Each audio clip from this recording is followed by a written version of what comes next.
नमस्कार, मैं सरोजनी पांडे स्वागत करती हूँ आप सभी का आपके अपने चैनल सरस्वती गंगा एजुकेशन में। कैसे हैं आप सभी? आशा करती हूँ कि अच्छे होंगे और मेहनत से पढ़ रहे होंगे। जैसा कि ये केबीएस का एग्ज़ाम आ रहा है, चल भी रहा है, अभी टीजीटी का हुआ है, ठीक है। तो उसके लिए अब पीआरटी के एग्ज़ाम डेट आई हुई है, किसी का किसी डेट में है, किसी का किसी डेट में है। तो उसकी प्रिपरेशन के लिए मतलब तैयारी करवाने के लिए मैंने कुछ ये लिखा हुआ है और कुछ और भी प्रश्न इसमें रखूँगी। तो चलिए बोर्ड पे चलते हैं ज़्यादा देर ना करते हुए। मैंने ऐसे ऐसे प्रश्न रखे हैं इसमें जिसकी एक प्रश्न के पीछे कम से कम आपको 10 प्रश्न के उत्तर मिलेंगे। 10 नहीं मिलेंगे तो कम से कम 7-8 प्रश्न तो एक ही प्रश्न के उत्तर में मिल जाएगा, ठीक है। इस तरीके से समझाऊंगी, मैंने ऐसे ही प्रश्नों को रखा हुआ है। तो चलिए अब चलते हैं बोर्ड पे देर ना करते हुए। ये मैंने लिखा है यहाँ पे, कौन सा मूल दीर्घ स्वर नहीं है। एक चीज़ हमेशा ध्यान रखिएगा, जब वो सीधा सीधा प्रश्न पूछता है तब हमारा प्रश्न गलत नहीं होता है, लेकिन जब वो पूछता है नहीं है, वहाँ हम मात खा जाते हैं और नहीं का पर हम ध्यान नहीं देते हैं और फिर वो हमारा प्रश्न गलत हो जाता है, ठीक है। तो सबसे मेन चीज़ क्या है कि इसमें हमें ये ध्यान रखना है कि ये पूछ क्या रहा है, यानी कि नहीं कह रहा है। ये कह रहा है कौन सा मूल दीर्घ स्वर नहीं है, ठीक है। तो इसमें मूल दीर्घ स्वर पूछा जा रहा है। दीर्घ स्वर कौन कौन से होते हैं? देखो, ये मूल की बात अगर कर रहा है तो मूल दीर्घ स्वर होते हैं, बड़ा आ हो गया, बड़ा ऊ हो गया, हम बड़ा ऊ छोटी ई ऐसे पढ़ते हैं ना, और बड़ी ई हो गई। ये दीर्घ मूल स्वर हैं। मूल अपने से ही मूल स्वर है, इन्हें मूल दीर्घ स्वर कहा जाता है। यानी कि इनके समान वर्ण मिल करके ये दीर्घ बने हैं।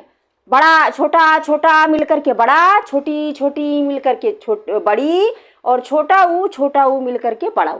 तो ये समान स्वरों से मिलकर बने हुए हैं, ये मूल दीर्घ स्वर कहे जाते हैं, ठीक है। अब मूल स्वर जो है होता है वो कौन होता है? ये मूल दीर्घ स्वर हो गया। अब मूल स्वर क्या होता है, ठीक है। मूल दीर्घ स्वर हो गया, ये स्वर हो गया। और उसके बाद हम देख लेते हैं कि मूल स्वर कौन होते हैं। तो मूल स्वर होते हैं छोटा आ, छोटी ई, छोटा ऊ और री। ये मूल स्वर कहे जाते हैं, ठीक है। इसमें कुछ भी जुड़ा हुआ नहीं है, ये मूल स्वर होते हैं। लेकिन यहाँ पूछा क्या जा रहा है कि दीर्घ स्वर, मूल दीर्घ स्वर कौन कौन से है, ठीक है। तो मूल दीर्घ स्वर इसमें देखिए, आइए देख लेते हैं। अब इसी में से हम देख लेते हैं। यहाँ बड़ा आ है, यानी कि ये समान स्वरों से मिलकर के बना, बड़ा बराबर छोटा बराबर बड़ा, ठीक है। अब बड़ा ऊ है यहाँ पर, तो ये छोटा ऊ बराबर बड़ा ऊ, ये भी मूल स्वर है। और यहाँ लिखा हुआ है, पहले हम इसको देख लेते हैं, छोटी ई बराबर बड़ी।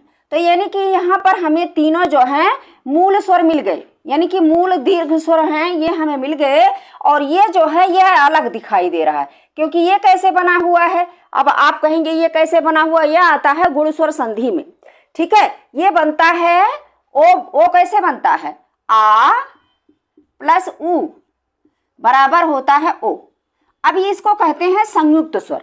अब संयुक्त स्वर कितने होते हैं ये भी देख लो। मैंने कहा है कि एक प्रश्न में कम से कम 10 प्रश्न आपके सोल्व होंगे। देखिए 2-3 मैंने यहाँ बता दिए, एक और देख लीजिए। ये ओ कैसे बनता है? आ प्लस ऊ से बनता है। औ कैसे बनता है? आ प्लस ओ से बनता है औ, ठीक है। वृद्धि हो जाती है, वृद्धि स्वर संधि में आ जाता है ये। औ ऐसे बनता है। अब ऐ कैसे बनता है? आ प्लस ई से आई बनता है, ये वाला सिर्फ जो एक मात्रा वाला होता है, ठीक है। और आ प्लस ए से बड़ा वाला बनता है, ये वाला जिसका डबल मात्रा होता है, जैसे मैला है ना, थैला, मैदान, वो वाला, ठीक है। तो यहाँ आपको कितने मिल गए? संयुक्त स्वर हो गए। ये 4 क्या हो गए? संयुक्त स्वर हो गए, ठीक है। और ये क्या हो गए? मूल स्वर हो गए। ये क्या हो गए? दीर्घ मूल स्वर हो गए। आ गया समझ में? तो इसमें 3-4 में से दीर्घ मूल स्वर कह रहा है कि दीर्घ मूल स्वर कौन सा नहीं है? नहीं पर ज्यादा ध्यान दिया करो, क्योंकि वही मार खा जाते हैं, प्रश्न गलत हो जाता है। अब ये नहीं है पूछ रहा है, तो ये तीनों दीर्घ हैं और ये नहीं है, यानी कि हमारा जो गए नंबर है ये क्या है? राइट है। अब आ जाइए दूसरे प्रश्न पर। इसको मैं यहां से हटा देती हूं।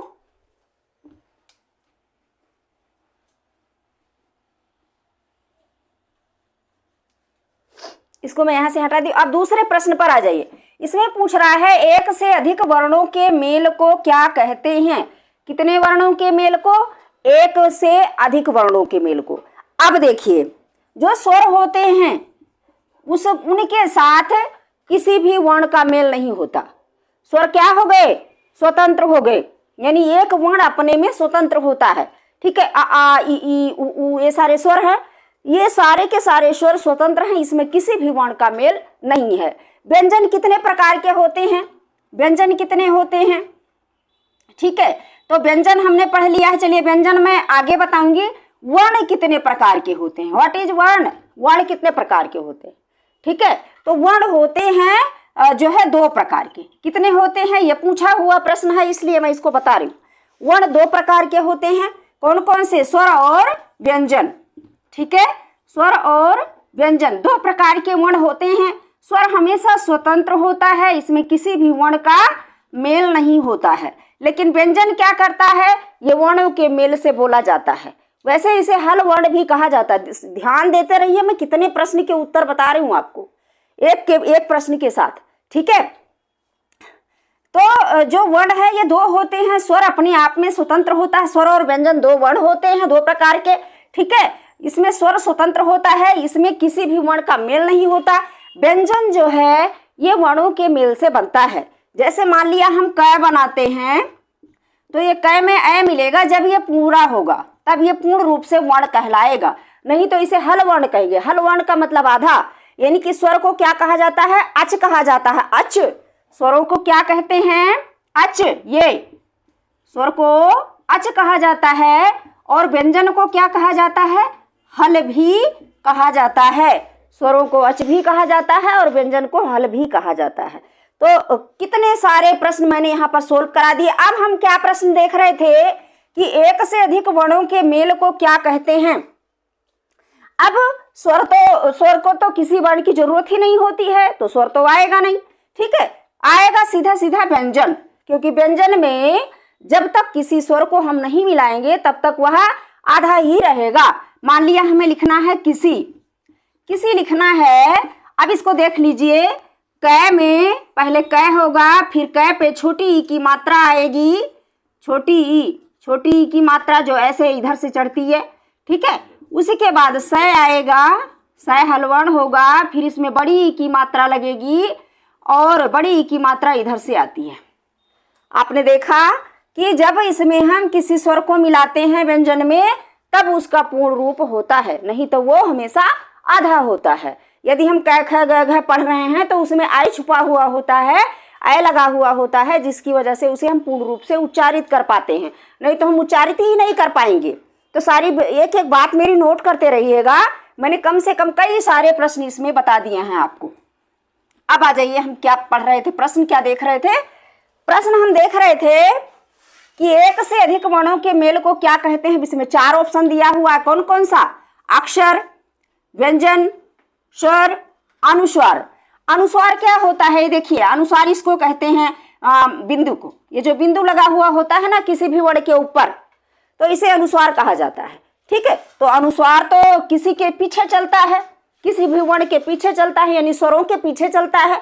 यदि हमें कंघा लिखना है तो हम ऐसे लिखेंगे, यानी कि क, फिर अंग, फिर जो है घ, और फिर उसके बाद बड़ा आ इसमें मिला हुआ है। अब ये जो है यहाँ आ रहेगा, आ का हलवर्ण रहेगा, और इस प्रकार से हम इसको जोड़ लेते हैं। अब देखिए, यहाँ स्वर के पीछे अंग लगा हुआ है, इसका मतलब क्या हुआ कि जो अनुस्वार है ये स्वरों के पीछे चलता है, तो इसमें तो कुछ जुड़ा हुआ है ही नहीं, यानी कि किसी से भी ये जुड़ा हुआ नहीं है। अब अक्षर की अगर हम बात करें तो अक्षर का मतलब होता है हलवर्ण। ध्यान देते रहिए, मैं कितने प्रश्न सोल्व करा रही हूँ एक प्रश्न में। ठीक है, अक्षर का मतलब होता है हलवर्ण, यानी कि जिसका क्षरण ना हो। मान लिया कि क है, अब क को हम ऐसे ऐ निकाल लेते हैं, जब इसमें से माइनस करके ऐ निकाल लेते हैं क में से, तब खाली क बचता है। अब इसका हम और नाश नहीं कर सकते, यानी इसका क्षरण और हम नहीं कर सकते। जो अक्षर का मतलब होता है जिसका क्षर ना हो, जिसका नाश ना हो, ठीक है।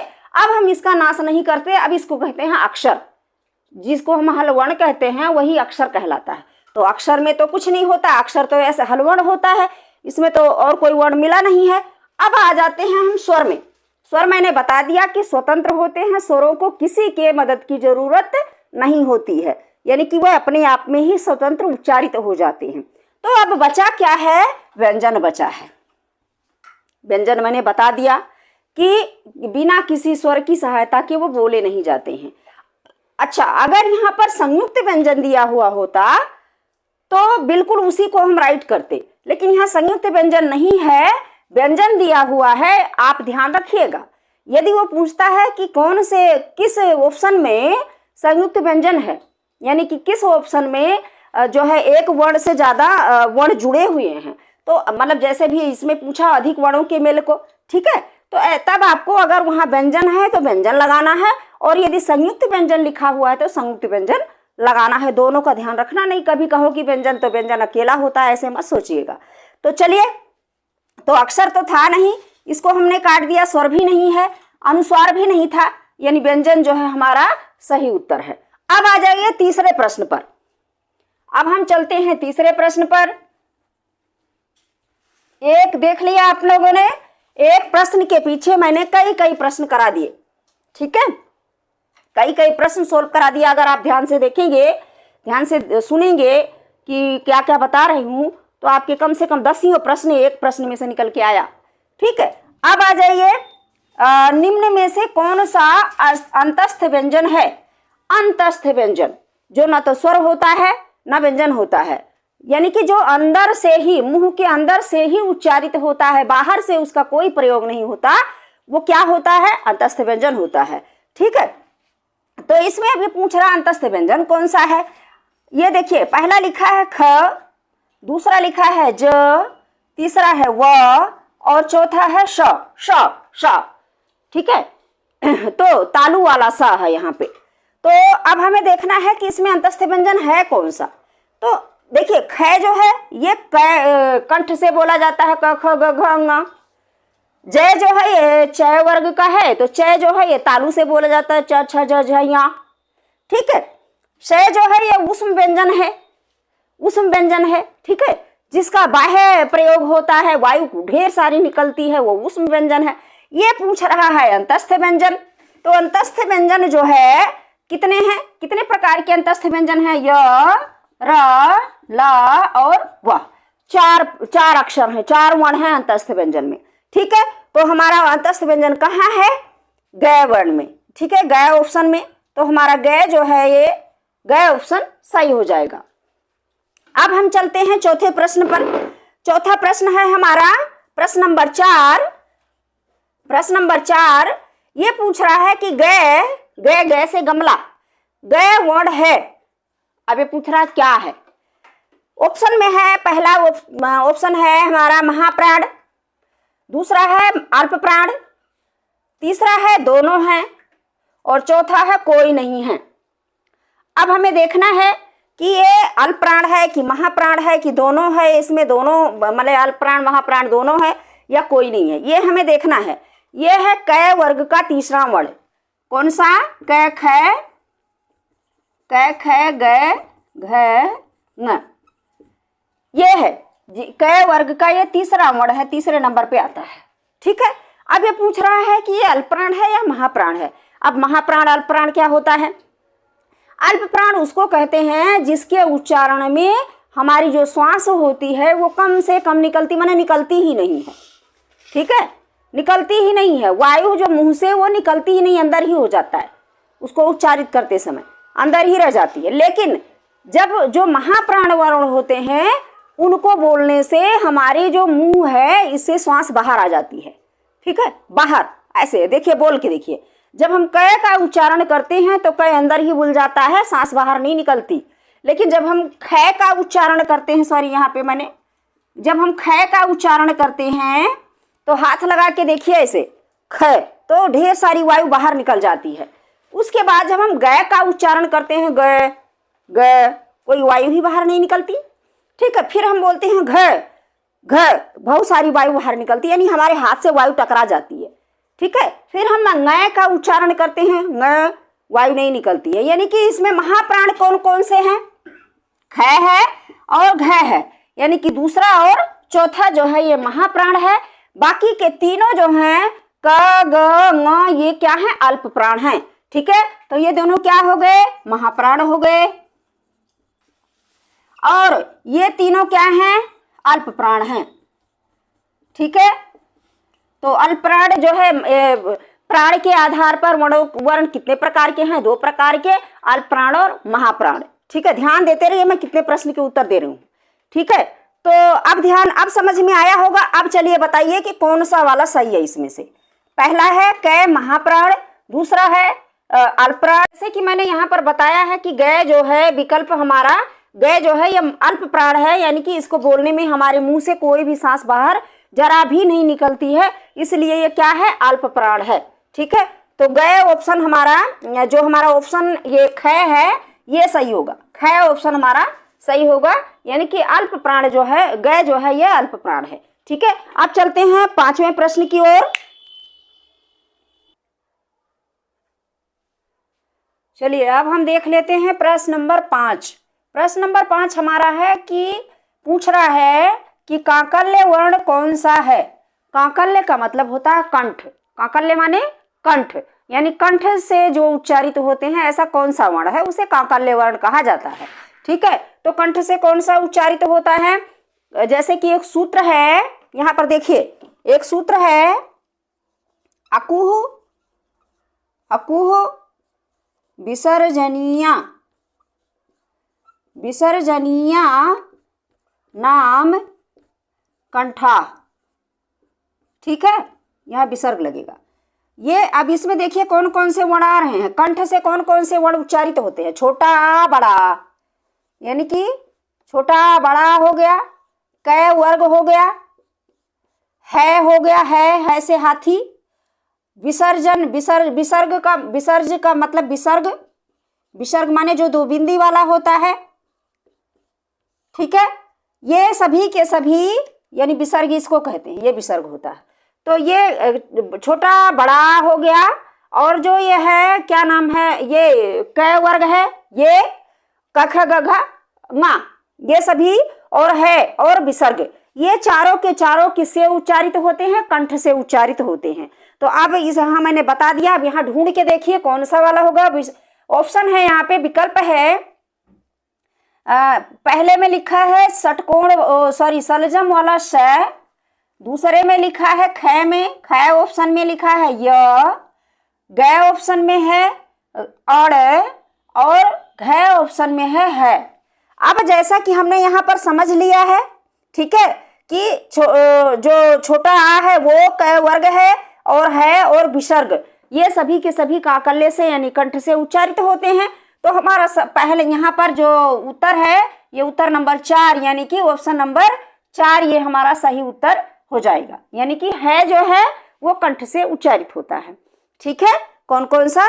छोटा बड़ा, कै वर्ग, है और विसर्ग, ये काकल्य से उच्चारित होते हैं, यानी कि कंठ से उच्चारित होते हैं। तो अब चलिए प्रश्न नंबर 6 देखते हैं। रे का विवरण है, रे का विवरण है, यानी कि रे कहाँ से बोला जाता है? अल्पप्राण है कि महाप्राण है, सघोष है कि अघोष है ना, व्यंजन है, क्या है, ये सारी की सारी चीजें। अब हमें इसका ढूंढना है कि रे का जो विवरण है वो कौन सा वाला सही है, ऑप्शन ढूंढना है। ठीक है, पहले ऑप्शन में लिखा है वर्त्स्य है, फिर लिखा है स्पर्श है, फिर है सघोष, फिर महाप्राण, फिर व्यंजन, फिर ख में लिखा है वर्ष, संघर्षी, अघोष, अल्पप्राण, व्यंजन, फिर तीसरे ऑप्शन में है वर्ष्य, पार्श्विक, सघोष, महाप्राण और व्यंजन, चौथे ऑप्शन में लिखा है वर्ष्य, लुंठित, सघोष, अल्पप्राण और व्यंजन। अब हमें देखना है कि कौन सा वाला ऑप्शन हमारा सही है। ठीक है, देखिए रे का जब हम उच्चारण करते हैं तब क्या ये बोला किससे जाता है? वर्ष से। वर्ष से कहाँ होता है? यानी कि जीभ और पीछे का जो दांत होता है, दांत का जो मसूड़ा होता है, ठीक है, जीभ जब हमारी दांत के मसूड़े को छूती है, ऊपर वाले दांत को, तो उस स्थान को यानी दांत के मसूड़े को वर्ष कहा जाता है। तो वर्ष हो गया एक। ठीक है, अब स्पर्श व्यंजन में अंतस्थ व्यंजन ये चूंकि यार अलावा अंतस्थ व्यंजन में आता है, तो रे अंतस्थ व्यंजन में आता नहीं है, तो अब अंतस्थ व्यंजन, इसमें अंतस्थ व्यंजन ढूंढना है। तो ये स्पर्श दे रहा है, इसका मतलब ये ऑप्शन ही गलत हो गया यहीं पे, क्योंकि यह जो है उसमें नहीं, स्पर्श व्यंजन में नहीं आता है। ठीक है, आ गया समझ में। अब दूसरे वाले में देख लेते हैं। वर्ष सही है, संघर्षी कह रहा है, ये भी गलत है। यहाँ पर अघोष कह रहा है, ये सही है, लेकिन अल्पप्राण कह रहा है, ये भी सही है, व्यंजन भी सही है। अब यहाँ संघर्षी जो आया है ये गलत हो गया। ठीक है क्योंकि रे जो है ये संघर्षी नहीं है। ठीक है, संघर्षी में नहीं आता है, तो ये ख वाला भी गलत हो गया। अब गए ऑप्शन में लिखा है वर्ष, पार्श्विक, सघोष, महाप्राण और सारी चीजें सब कुछ सही है, लेकिन यहाँ पार्श्विक आ गया, यानी पार्श्विक कहते हैं लय को। लय जो है वो पार्श्विक व्यंजन है। ठीक है, अब ये भी गलत हो गया। ठीक है, ये भी गलत हो गया, तो गए भी गलत हो गया। अब आ जाइए, घ जो घ ऑप्शन में लिख रहा है वर्ष, लुंठित, सघोष, अल्पप्राण और व्यंजन। अब इसमें हमें जानने की जरूरत है कि जब तीनों ये गलत ही हो गए, ठीक है, तो सही कौन सा वाला होगा। अब बताती हूं मैं आपको। देखिए, जो रे है वो लुंठित व्यंजन कहा जाता है। लुंठित व्यंजन इसलिए कहा जाता है क्योंकि जब हम उसका उच्चारण करते हैं तो जो हमारी जीभ होती है वो गोल हो जाती है। गोल हो करके अपनी जीभ को जो है वो मसूड़े को जा करके छूती है। ठीक है, इसलिए वर्ष व्यंजन है ये, और इसीलिए इसको लुंठित व्यंजन भी, रे को लुंठित व्यंजन भी कहा जाता है। लय को पार्श्विक व्यंजन कहा जाता है। अब कह रहा है कि सघोष है या अघोष है, ये सघोष होता है। अब सघोष क्या होता है? जिसके उच्चारण में स्वर तंत्रियां झंकृत होती हैं। ठीक है, स्वर तंत्रियां झंकृत होती हैं, वो सघोष होता है। जिसके उच्चारण में स्वर तंत्रियां झंकृत नहीं होती हैं वो अघोष होता है। ठीक है, तो जब हम य, र, ल, व यानी य का जब हम उच्चारण करते हैं, रा का उच्चारण करते हैं, व का उच्चारण करते हैं, ठीक है, तो इनके उच्चारण में जो हमारी स्वर तंत्री होती है वो झंकृत करती है। खासकर रे के उच्चारण में, रे उच्चारित करके देखिए यहाँ तक झंकृत होता है। तो स्वर तंत्रियां हमारी यहाँ पर हैं, दो स्वर तंत्रियां होती हैं जो आपस में चिपकी हुई होती है।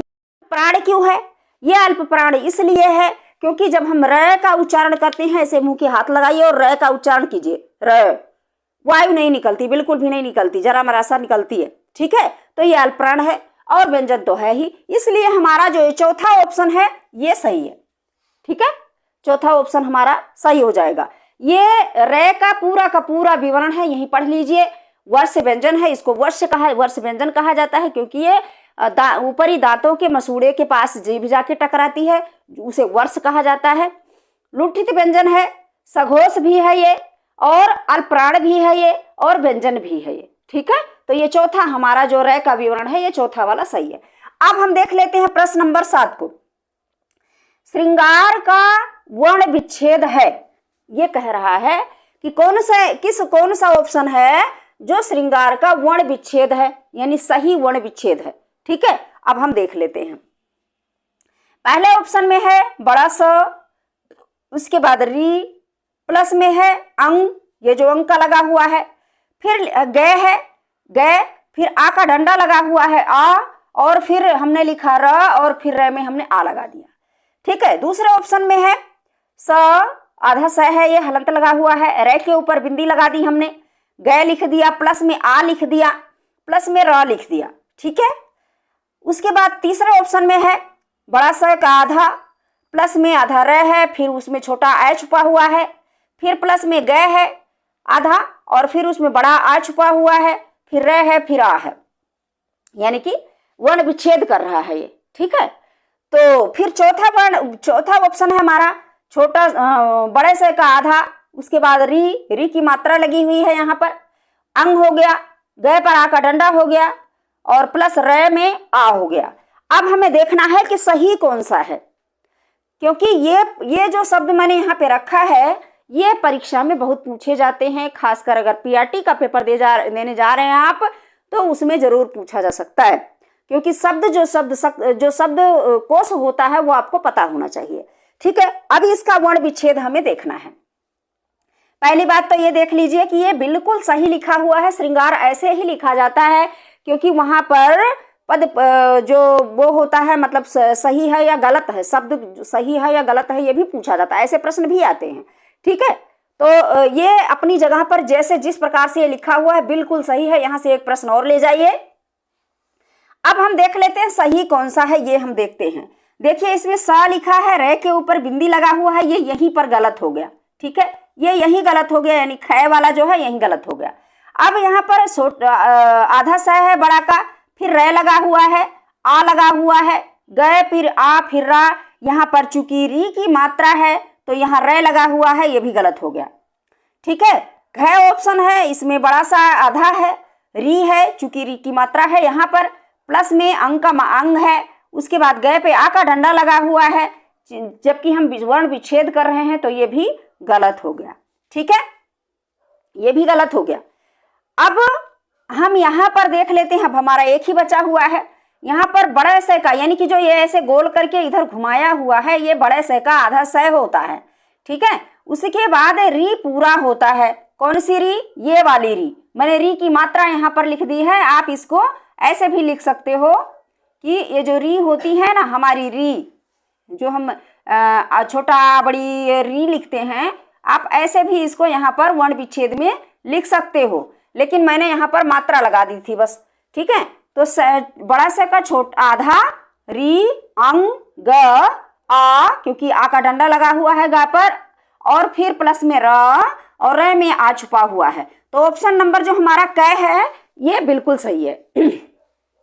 जब भी हम वर्ण विच्छेद करते हैं तो वर्ण विच्छेद में तिनका उसमें से निकाल देना पड़ता है, यानी कि वर्ण विच्छेद का यही मतलब होता है कि उसमें तिनका निकाल कर बाहर कर दो।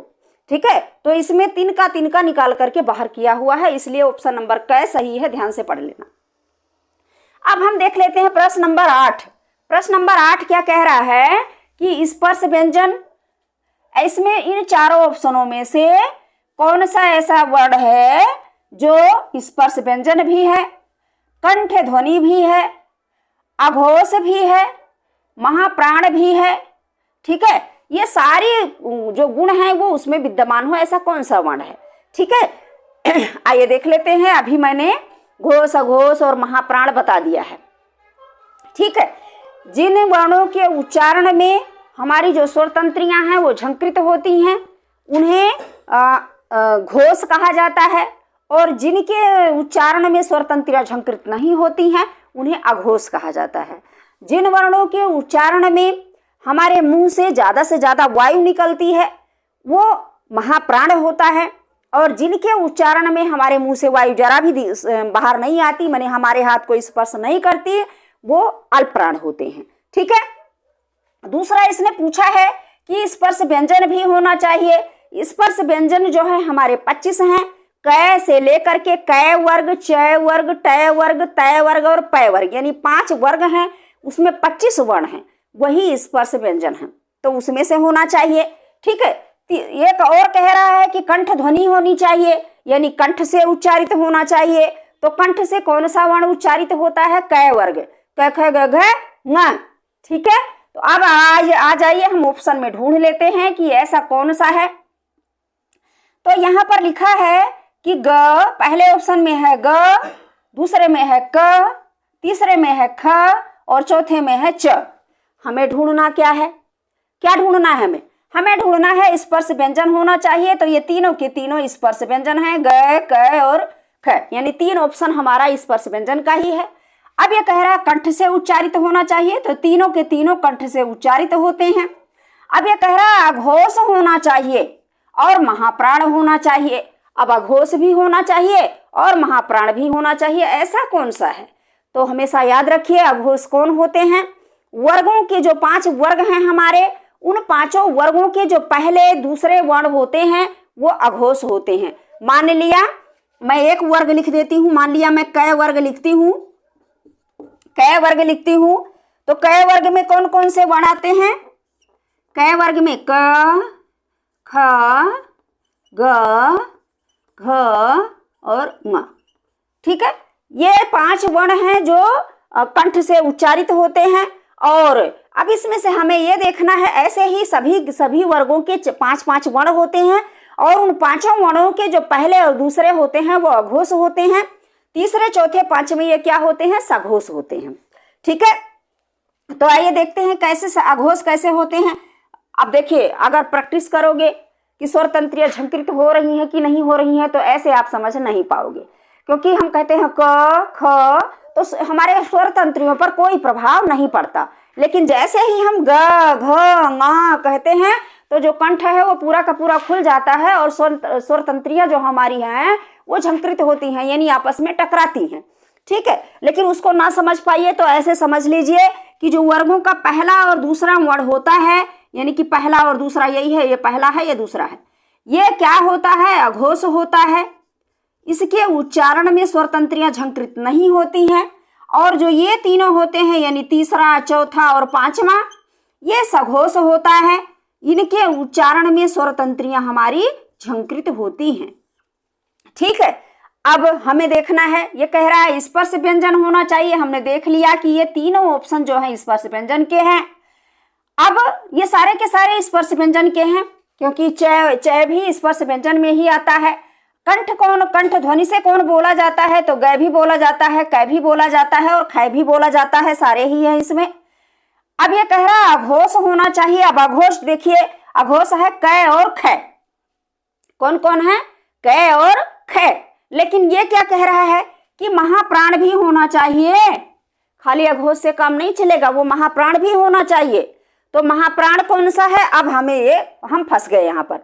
महाप्राण कौन सा होता है, मैंने अभी पिछले प्रश्न में बताया था, यहाँ भी बता देती हूँ कि जिसके उच्चारण में प्राणवायु जो है ज्यादा से ज्यादा निकलती हैं, यानी वर्गों के जो पहला, दूसरा और चौथा वर्ण है, दूसरा और चौथा वर्ण है, ये क्या होता है, महाप्राण होता है। क्योंकि जैसे ही हम इसका उच्चारण करते हैं ख, तो मुंह से ढेर सारी वायु हमारे हाथ में आके टकराती है।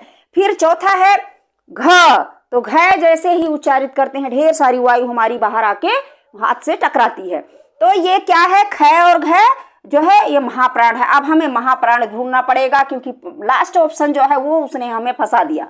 तो महाप्राण कौन सा है, ख, यानी कि ख जो ये तीसरा नंबर है हमारा, ये सॉरी सही हो गया। तो अब समझ में आया कि जो तीसरा ऑप्शन है हमारा, ये हमारा सही उत्तर है। ठीक है, बहुत प्रयास कर रही हूं आप लोगों को समझाने की। अगर यहां समझ लेते हैं आप तो कभी भी आपका प्रश्न गलत नहीं होगा। अब हम देख लेते हैं प्रश्न नंबर 9। प्रश्न नंबर 9 क्या पूछ रहा है कि दंत्योष्ठ ध्वनि कौन सी है।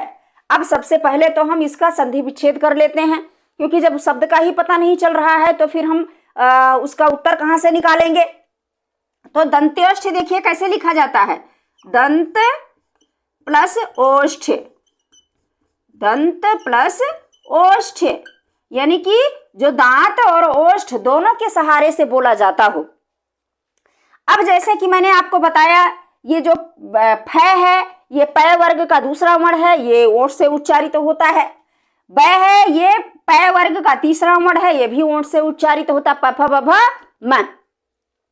जो र है ये लुंठित वर्ण है, ठीक है, इसे लुंठित वर्ण कहा जाता है, ये स्पर्श व्यंजन में आता ही नहीं है। ठीक है, ये सिर्फ जीभ और वर्ष से उच्चारित होता है। अब ये पूछ क्या रहा है, ये कह रहा है दांत और ओष्ठ से उच्चारित होना चाहिए। तो वा का जब हम उच्चारण करते हैं तब वहां पर जो है हमारी जो जीभ है वो ऊपर के दांत को जाके छूती है। देखिए वो यानी कि इसमें ऊपर का दांत और ओठ दोनों इसमें सहयोग करते हैं बोलने में। ठीक है, इसलिए वा को दंत्योष्ठ व्यंजन कहा जाता है। ठीक है, वो यानी कि ऊपर के दांत को जाके जीभ छूती है और ओठ जो है नीचे का जो ओठ है ये ऊपर के दांत को जाके छूता है।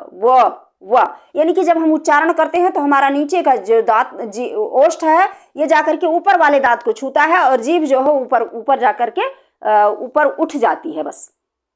ठीक है, तो इसलिए इसे व को दंत्योष्ठी व्यंजन कहा जाता है। एक बार उच्चारण करके देखिए, व यानी कि जो नीचे वाला ओठ है ये अंदर को जाता है और ऊपर वाले दांत को छूता है, तो दांत और ओष्ठ दोनों का सहयोग होता है वा का उच्चारण करने में, इसलिए वा क्या है, दंत्योष्ठी व्यंजन है। तो उत्तर मिल गया आपको। अब है प्रश्न नंबर 10। प्रश्न नंबर 10 क्या कह रहा है कि ट वर्ग का उच्चारण स्थान, ट वर्ग का वर्ग उच्चारण की दृष्टि से किस प्रकार की ध्वनि है। ट वर्ग, ट से टमाटर, ठीक है, ट वर्ग उच्चारण की दृष्टि से किस प्रकार की ध्वनि है, किस प्रकार की उच्चारण की दृष्टि से पूछ रहा है। तो यहाँ पे क्या है देखिए, पहला ऑप्शन है हमारा कंठ, दूसरा है तालव्य, तीसरा है मूर्धन्य और चौथा है ओष्ठ। अब हम देख लेते हैं कंठ से क्या उच्चारित होता है, क वर्ग। कंठ से क्या उच्चारित होता है, क वर्ग, ठीक है। तालु से क्या उच्चारित होता है, च वर्ग, तालु से च वर्ग, ठीक है। और मूर्धा से क्या उच्चारित होता है, ओष्ठ देख लेते हैं पहले। ओष्ठ से क्या उच्चारित होता है, प वर्ग, प वर्ग, ठीक है। अब मूर्धा बचा हुआ है, मूर्धा से क्या उच्चारित होता है, हम देख लेते हैं एक बार, ट वर्ग। क्योंकि जैसे ही हम ट का उच्चारण करते हैं तो हमारी जीभ पलट कर एकदम ऊपर वाले छत को जाके छूती है। ट बिना उसको ऊपर, जब तक आप ऊपर नहीं करोगे जीभ को, एकदम छत पे नहीं छुआओगे, तब तक ट का उच्चारण नहीं होगा। इसलिए हमें अपनी जीभ को उलट कर पूरा छत पे ले जाना पड़ता है, छुआना पड़ता है, तब ट वर्ग का उच्चारण होता है और उस स्थान को मूर्धा कहा जाता है, ठीक है। इसलिए ट को क्या नाम देंगे, नाम पूछ रहा है, ये नाम कि किस, इसका नाम क्या है, तो इसका नाम है मूर्धन्य, क्योंकि इसका उच्चारण होता है मूर्धा से। आ गया समझ में, ठीक है। देखिए मैंने कितने सारे प्रश्न यही सोल्व करा दिए और ये भी बता दिया, ठीक है। ये जो है उच्चारण की दृष्टि से उस ध्वनि का, इस वर्ण का नाम पूछ रहा है, ठीक है। इस वर्ण का नाम पूछ रहा है, इसका नाम क्या है, ऐसे प्रश्न में आ जाता है। तो ये मूर्धन्य वर्ण है, जो मूर्धा से उच्चारित होता है उसे मूर्धन्य कहते हैं। जो कंठ से उच्चारित होता है, कंठ से उच्चारित होता है उसे कंठ कहते हैं, क ख ग घ को। जो तालु से उच्चारित होता है उस ध्वनि को तालव्य कहते हैं, च छ ज झ ञ को। जो ओष्ठ से उच्चारित होता है उसे ओष्ठ से, यानी ओठों से उच्चारित होता है उसे ओष्ठ कहते हैं, नाम होता है। और जो मूर्धा से उच्चारित होता है उसे मूर्धन्य कहते हैं। तो ओष्ठ से प फ ब भ उच्चारित होते हैं। तो इस प्रकार से 10 प्रश्न मैं लेके आई थी। मुझे लगता है कि ये आपको समझ में आ गया होगा और आपके लिए बहुत ही लाभदायक होगा।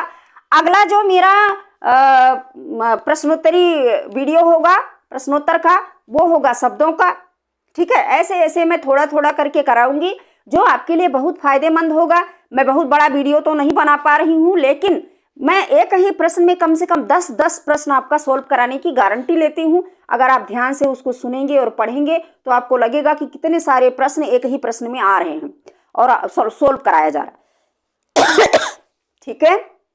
तो चलिए मिलते हैं अगले वीडियो में। ध्यान से पढ़िएगा, जितनी बातें मैं बोल रही हूँ, जितना मैं समझा रही हूँ, सारी चीज़ यदि आप ध्यान से देखेंगे तो आपको समझ में आ जाएगा। बहुत सारे प्रश्नों के उत्तर आपको एक ही प्रश्न में मिल जाएंगे। और मैंने 10 प्रश्न करा दिया है, 10 का मतलब 50 हो गया। पूरा मैं 50 की गारंटी लेती हूँ कि 10 प्रश्न में 50 प्रश्न समाहित है, इसकी गारंटी है। आप ध्यान से सुनेंगे तो आपको मिल भी जाएगा उससे ज़्यादा, ठीक है। तो ध्यान से पढ़िएगा। चलिए मिलते हैं अगले वीडियो में। शेयर जरूर कीजिएगा, लाइक जरूर कीजिएगा, बिना लाइक किए मत जाइएगा। धन्यवाद।